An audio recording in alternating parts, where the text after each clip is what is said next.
get familiar.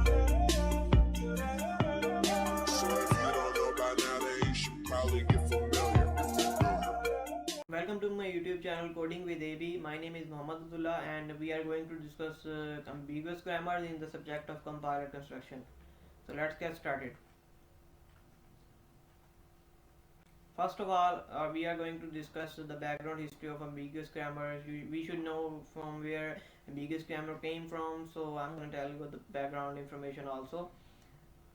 Let's get started. The classification of context-free grammars. Ambiguous grammars actually came from context-free grammars, so it's good to know about context-free grammars first, then I will discuss the ambiguous grammars after that. Context-free grammars can be classified on the basis of two following properties. First of all, the first property is string it generates, and the second one is derivation of trees. How many number of derivation trees it generates. These two properties decides in which category given grammar fall, and we will discuss both of them one by one. First of all, based on number of string it generates. Here we have the property number 1, which says number of string it generates will decide if the grammar is the grammar non-recursive or is the grammar recursive. So we will discuss after generating its number of strings.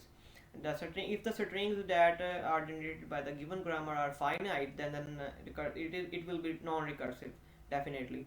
And if the CFG can generate infinite number, means unlimited numbers, or you can say the numbers that have no limit, then it is called recursive grammar simply. You will have more clear concept about it if I will give an example. So why we should not look at example. There is an example in the below, you can see.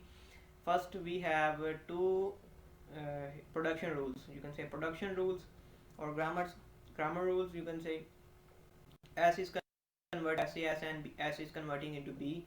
First we can say the first string it generate or we can generate is B, and the second one is if we put B on the place of S and S, two S are here, we can say we can have it BAB. And the second one is if we replace S and this one S with itself again, then it will double, and if we do it again, it will convert into 4, and 4 times, and it will be into 8 times, then we will have infinite number of strings that makes it recursive. And now we should look at the other example also. Non-recursive grammars. According to our definition, as I said before, non-recursive grammars always produce in finite numbers of strings. That means limited number of strings with given grammar. So here's the example. There are two production rules I have given.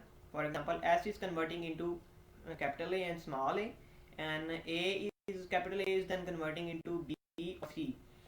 So first string we get by putting capital A, B A, and the second string we will get is CA. Now you can see as we use these production rules, then there is no infinite grammar, there is finite. That means it is limited. Limited means it is non-recursive, and it falls into the category of non-recursive grammars. There are two types of grammars on the basis of derivation tree. First we have discussed there are two types of grammars on basis of their number of strings. One is recursive and another is non-recursive. I have also given you examples on the previous slides, and now we are going to discuss on the basis of number of derivation trees it generates. What type of grammars are they? First one is ambiguous grammar. That means we are unsure of something. Ambiguous actually means unsure of something, knowing nothing about something, or having doubt about something. And unambiguous means we are confirmed about something. These are the grammars that are based on the derivation trees. Let's get to them.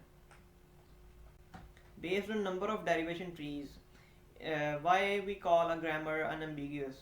Why? It's because if it has only one derivation tree, then it is unambiguous, and if it has more than one number of derivation trees, then we can say it is ambiguous. Let me tell you an example about a real life stuff. Like if I'm a driver and I'm going to somewhere, like at a specific destination, and there are two pathways, one is going to the right and one is going to the left. I don't know where I want to go, I mean from which path I want to go, so I have no idea. So suppose the same thing, if I am knowing something or I have a rule of going left or a rule of going right, then I will not have this problem. So to sort out this problem, we should make some definite rules. I hope this thing is clear now after giving you a real life example.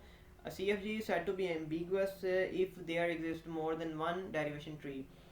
As I told you that more than one derivation trees means that the grammar that is given is ambiguous, having uncertainty or we are unsure about it. And for a given input string, if the derivation tree is on the leftmost side, then it is called leftmost derivation tree. If the derivation produces on the rightmost side, then it is called rightmost derivation tree. I will also show you why we are concerned about this ambiguous and unambiguous thing of grammars. As we can see, the formal definition is given below in the slides. As you can see, G means grammar, V, T, P, S are its tuples, you can say. The CFG is said to be unambiguous if and only if there exists a string in T star that has more than one parse tree. Actually, these trees are called parse trees. Now I will tell you what V means, T means, and P means.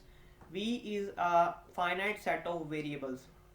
V is finite set of variables, and T is a finite set of terminals, and P is a finite set of production of the form, or you can say production rules, as I have told you before what are production rules. Now we are going to discuss the actual topic, our ambiguous grammar. Let's summarize what we have discussed before, and I have told you from where ambiguous grammar came. Ambiguous grammar are from the class of context-free grammars, and context-free grammars are divided into four categories depending upon the string and the parse tree generated. If a grammar generates more than one parse tree, then it is called ambiguous grammar, and if it creates only one parse tree, then it is called non-ambiguous or unambiguous grammar. And the other two that we discuss are like recursive and non-recursive. Recursive, why we call something grammar recursive? Because it have more than string. They have not unlimited number of strings, or you can say infinite number of strings. Then we can say it is recursive. And why we say a grammar is non-recursive? Because if it generates finite number of things, very simple.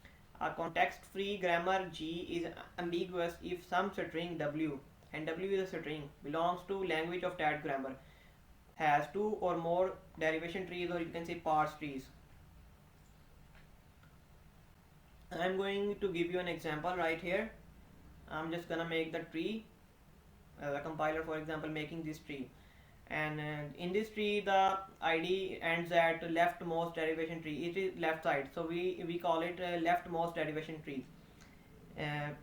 Now we are going to discuss about the rightmost derivation tree. Why? One thing I also want to tell you that leftmost derivation tree, why we call it left? Because it ends on the left side. And on the same reason we call it rightmost derivation tree is that it ends on the right side. You can see the difference. Here it's on the left side, and here it ends on the right side. So we classified them in leftmost derivation tree and rightmost derivation tree. We can also use the abbreviation like I have shown you here, LMDT for leftmost derivation tree and RMDT for rightmost derivation tree. We can use this abbreviation also. Sometimes derivation order doesn't matter. We are not focusing here on where it doesn't matter, and we are focusing where it matters and why we need to sort it out. Some same derivation tree I have produced there. You can see that. Why do we care about ambiguity?